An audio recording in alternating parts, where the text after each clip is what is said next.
My name is Tony Lien. I'm a senior at Illinois State University, and I've been coming to community for the past 4 years. I was invited to Blast my freshman year of high school, but I'd really never been plugged in after that, so I started coming kind of off and on my own to the weekend services until I was a senior, and then I started really coming on a weekly basis and started getting a lot more involved, especially in Stuco.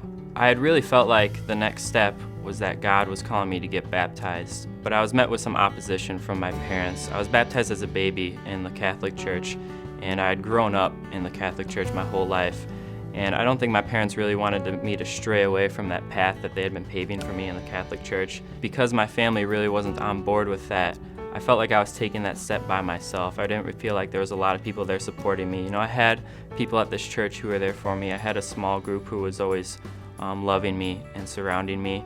But there was just something about my family not really supporting me through this that made me feel like I was going about it alone.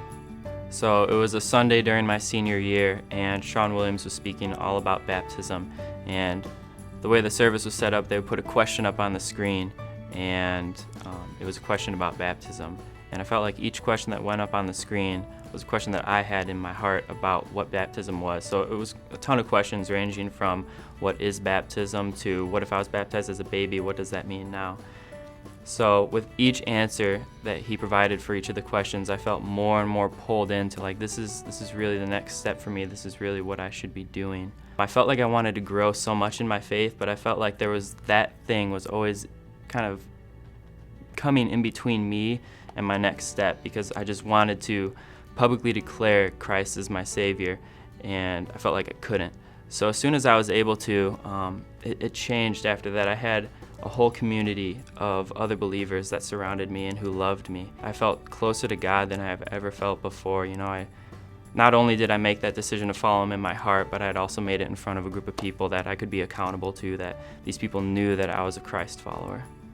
So I got baptized, and I was super pumped about that. But as soon as it was over, I really started thinking about the conversation that I was going to have with my parents about me making this decision.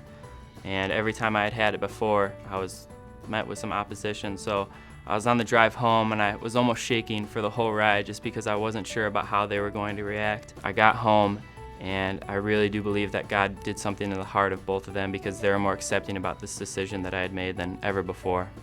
Obeying God and taking the next step of getting baptized really showed me that if I ever make a decision in the future, the outcome, if I really trust in God, is going to be good and pleasing and glorifying to Him. With all the future decisions that I make, even if I'm going at it alone, I know that God is there by my side, encouraging me and pushing me forward.